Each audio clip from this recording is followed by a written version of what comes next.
Right, now this is a view I have every morning as I go down to fetch my van and take Misty into work. Now we have at the end of this pontoon, as they do on all pontoons, we have waste and recycling bins, and I'm very lucky because we are talking literally 2 minutes away from the boat, so it's not a big hassle to drop your rubbish down. Now I'm going to just cut off to the right here because there's a second footpath that takes us down to the same bins, and this is part of the Marina Broadwalk where the Indian restaurant is. Some beautiful shops, again more moored boats, and we're going to go down, dump this recycling, we're at base for today, and then I'm going to show you where we have to take the loo contents. So it's a really exciting video this, and again we can just see through here in a minute across the entrance into the marina.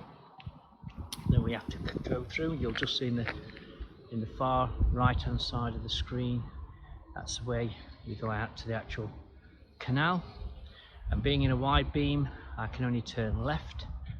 If I was to go right I'd get stuck because it goes narrow and there's nowhere to turn, so you'd end up having to reverse all the way back.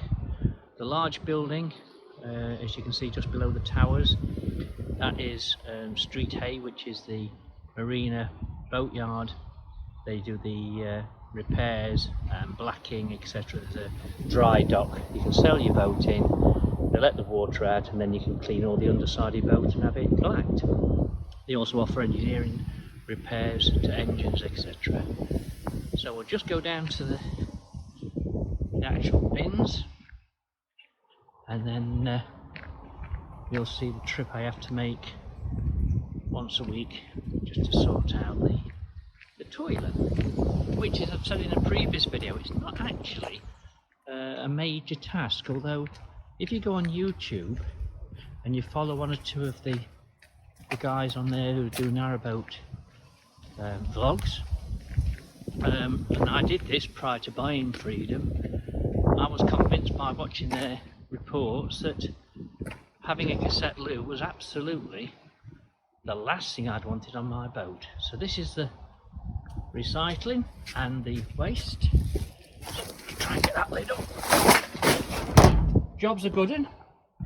All done. The dustbins are for us to empty as ash. You will have noticed if you've seen the little video on the coal storage on the back of my boat, there's a little bucket on there with a lid on it where I put my ash, and again once every sort of 10-12 days I just pop it up here, empty it into the dustbins, and I think that the gardeners use it as far as I'm aware. So this is a walk we take. Now this takes us down to the boatyard. Now when they bring any narrow boats or wide beams on the articulated lorries, they brought down this road down to where they actually launch them with a very large crane, and it's a sight to behold when they're lifting these 20-30 ton wide beams and gently lowering them into the water before they sail them around to either new and used boats, which is the broker for selling boats here, or to their permanent moorings if people have decided they're going to come and live at the marina.